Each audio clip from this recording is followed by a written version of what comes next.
kingdom of God is not something that is very far away in heaven. It is here right now. And we have them all within ourselves. We only have to unlock it and use it every day.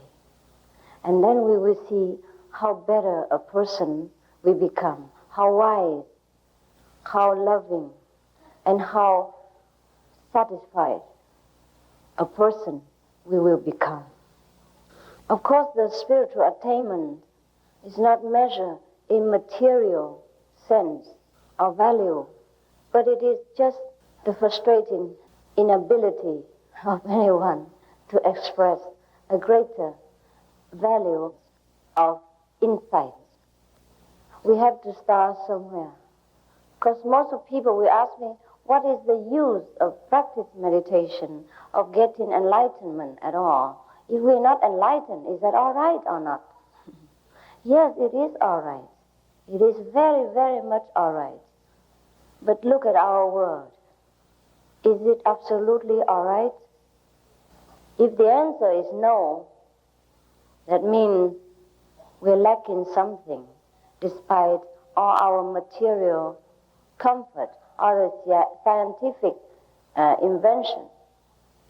Our world is probably all right in some part, perhaps in Australia, but not all right in many other parts. And why? It is because of lack of wisdom. It is because we cling to our small little knowledge and trying to do things to conquer the world with this little knowledge that we have. Should we have access to the whole wisdom, which is incredible, absolutely unimaginable, then we would do things in the better way. And the world would have become long ago a paradise. Perhaps even better than the life we have in Australia right now. And we see even then, in the most advanced country, technologically speaking, or perhaps materially speaking, there are still a lot of uncontrollable incidents which harms humans' lives. You see, when I was on the way to you in this theater, one of my fellow practitioners in Kuan method, she drove me in her car. And she was thanking me, I don't know why, for helping her to buy this car in just 5 minutes, whereby she searched about half a year before and couldn't buy it. Every time somebody took it away. So this time she succeeded. And she thought because she prayed to me, I said, well, it is all your spiritual merit. It had nothing to do with me, but she couldn't believe it. It's all right. Rest as it is. But I said, why did you have to buy a new car? She said, because the car was stolen. I said, what? In Australia? You got somebody stole your car? I can't believe it. I thought this economic situation in Australia is very stable. I was so shocked to hear it. But she said, it's true. They steal it sometimes. All right. Why do people steal? Even in such a very stable country where even the poor got looked after. No one going to be starved on the street, really, in Australia, right? You have social security benefit, right, for the non-employee, is that right? Yeah, should be, yes. In many countries like that, in England, France, or Germany also, you get social security money when you are temporarily out of work or without any means to support yourself while you're sick or something. It's very secured. But why do people steal, I think, steal cars and things like that? It is not only because of the car itself. It was an old car anyhow. It wasn't the car. It wasn't the desire to steal that is to blame. It was the dissatisfaction in the heart of any human who does that thing. Because he's not contented to accept the way his life is or what God has meant to give him. Dissatisfaction. Why dissatisfaction? because unenlightened mind is a very unsatisfied mind. Even if that person were given a better car, he might not stop there. He might want another car, or next an aeroplane. It is because we are unsatisfied with ourselves. We do not know the source of all richness, of all power. So we want this and that and others, even when it's not very necessary. Why we want these things? It is because we have been in glory, in freedom, in richness before, in heaven, before we descended into this lowly stage of thinking that we are just a human being, that we have no power, that we don't know anything, that it is very difficult to attain heaven. But I can assure you that even then, even now, we still can attain heaven. And very quickly, fast, and right here, right where we live. We don't need to go to Himalaya, even though I did. But it was not necessary for anyone to do that. I was probably destined to do so. You see, many people have different ideas about asceticism. They think if we forsake the whole world and family and go into a cave and meditate in the Himalaya, then they will attain freedom. It's not true. It's not true. I did that just because God wanted me to do that. So that I can tell you that it's not necessary to do that. Otherwise, you would not believe me. Probably you say, oh, you can't do it yourself. You're afraid of the Himalaya cold, therefore you tell us not to go because you yourself can't do it. You don't have any experience. But I had this experience in order to tell you that it was absolutely not necessary. No one needs to do anything at all. We can just stay right where we are and do what we do now and attain our greatness inside. And then we will still live on earth, but we live in heaven at the same time. We discharge our social responsibilities, but we have no desire for the reward. And we have no attachment to the possession that we have or not have. We will have no desire for the neighbor's things, or wives or husbands. Then actually the so-called precepts will just become very natural way of life for us, and it's not a precept anymore. These precepts are only guidelines while we were still unable to control our mind. But once we are in control of our mind, action and speech effortlessly, then these precepts are just child play. And we don't keep the precepts anymore because there's no necessity to keep them. We don't do anything that is not precepted anyhow.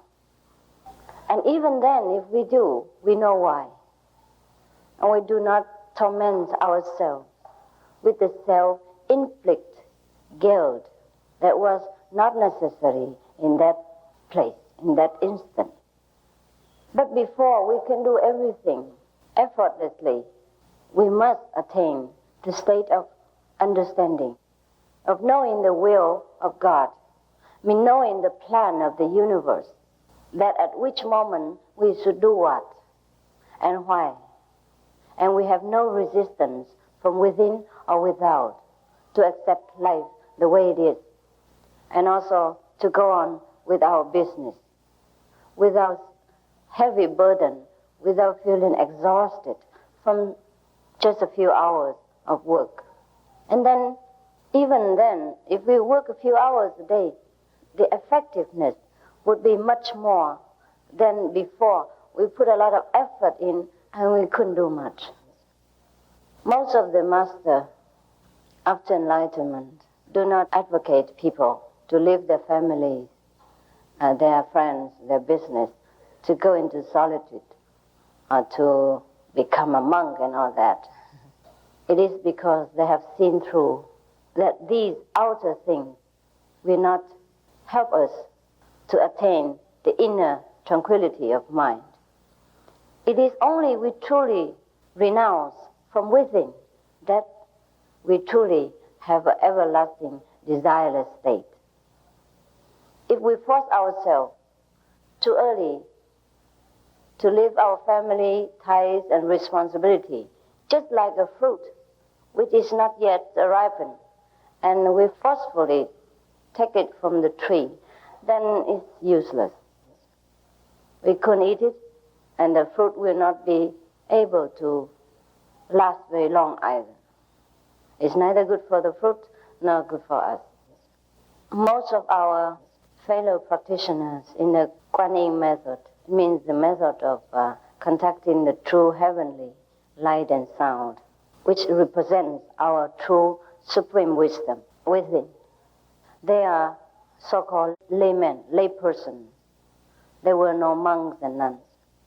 But their levels of attainment is incredible. And it is difficult to measure their attainment unless you talk to them or see their way of life and their enlightenment in action. Perhaps how they handle difficult situations, perhaps how they tend to their family and help in social mission at the same time, perhaps in how they deal with aggressive people lovingly, perhaps in how they discharge their duties in such a quick, witty, and effective way. Perhaps in how they look so contented and peaceful in any situation that would blow other people's temperament apart. Perhaps in these ways we may be able to perceive somewhat the difference between these practitioners and the ordinary person. Otherwise, from the outlook, it's very difficult to know. Perhaps we have read somewhere in those spiritual novels that after you practice some kind of meditation a long time, you became very youthful, forever young, and never die, and never sick, beautiful, more beautiful than before, etc. These probably are true in some degree, but it doesn't happen to all spiritual practitioners because they don't aim at this material manifestation of wisdom. Perhaps it helps you to be healthier because you are more carefree within your heart and you are more surrender to the will of the universe rather than taking the whole world upon your shoulder and can't do nothing about it. Just go around worrying all day and age yourself quickly. Therefore, perhaps in this sense, the practitioners look younger, more relaxed and healthy and loving and happy. But I don't think we should expect a practitioner of 80 years old turn into 18, for example, just because he practiced a heavenly presence. But the people who eat vegetarian, who practice the Kuan Yin method, do truly look better. Some look even immediately better after the initiation, that even I myself was sometimes very surprised. I am not surprised in the sense that I don't expect this to happen, but I'm surprised that that person looks so different, that much more different than expected, and so quickly. All this because our wisdom, our supreme power, is starting to work and to correct whatever the misconstruction within our body, within our mental, or within our speech. Therefore, our appearance truly do look different. But it is not very important. All these fairy tales truly does exist.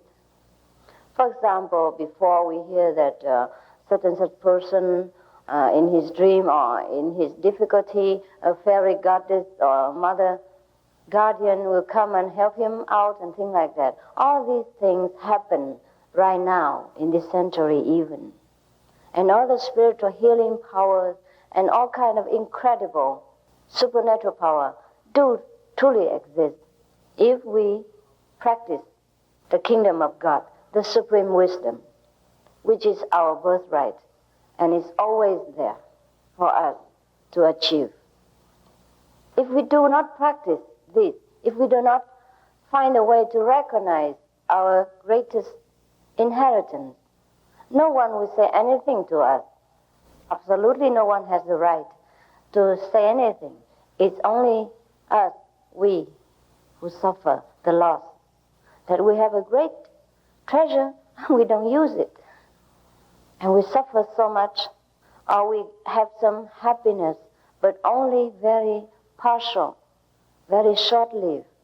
And sometimes it is the cause of the next sorrow of tomorrow.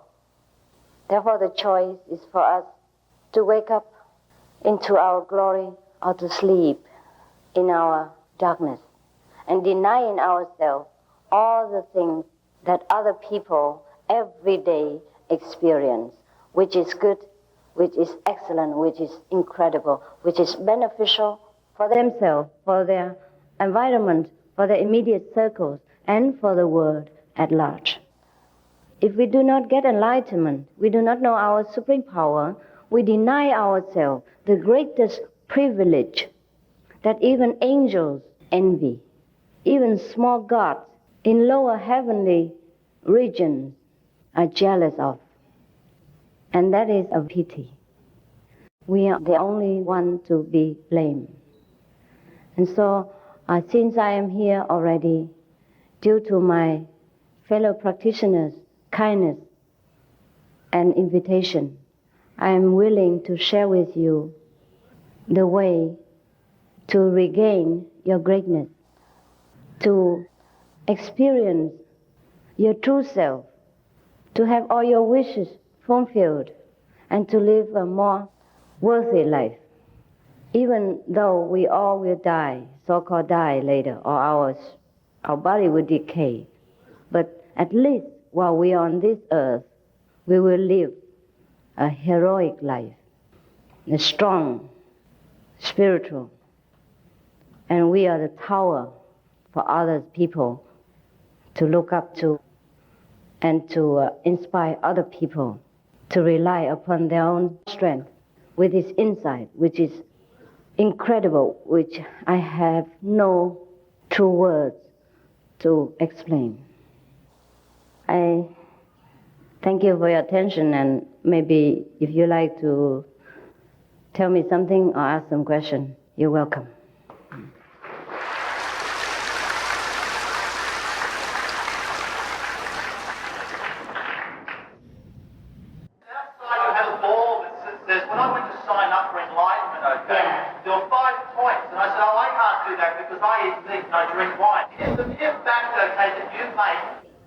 To keep the enlightenment state and to be faster, you better be vegetarian. Oh, my brother, it is not desirable to eat other beings' flesh. Don't you think so? Why is it desirable to kill for your body? The rules outside are only the so-called secret method for people to want to get enlightenment quickly and to preserve it. Just if you want to follow this path, it is best for you to follow completely and wholeheartedly if you are to expect the best result of it.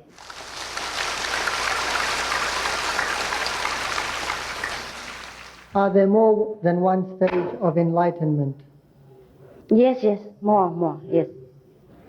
How does one know he or she has been enlightened? How does one not know? If you graduate from college, how do you know? Do you know it? Yes. When one is enlightened, can there be circumstances that would lead to non-enlightenment? No. When you're grown up, you're grown up. You can grow back to the infant state. You might stop or retard, but you will not grow back to the infant hate again. Can you tell us of love? No. I can't. Why? Because these things are not to be told in language. Suppose you love your wife. How can you describe that love? You can only know it between each other. To the outsider, it means nothing. Doesn't matter how you explain it. With respect, we would like you to explain about reincarnation. Reincarnation is supposed to be for some so-called non-enlightened state of mind which seek to fulfill the pleasures, the desires which that person has not completely fulfilled during his state of certain kind of being. For example, if we are so much in love with someone in this lifetime, and then for some reason the love is not fulfilled or not substituted in another way, then after both person die, he will probably be reincarnate again and search for that old love which you have cared so much about.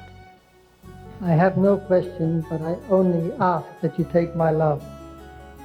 Thank you. Thank you.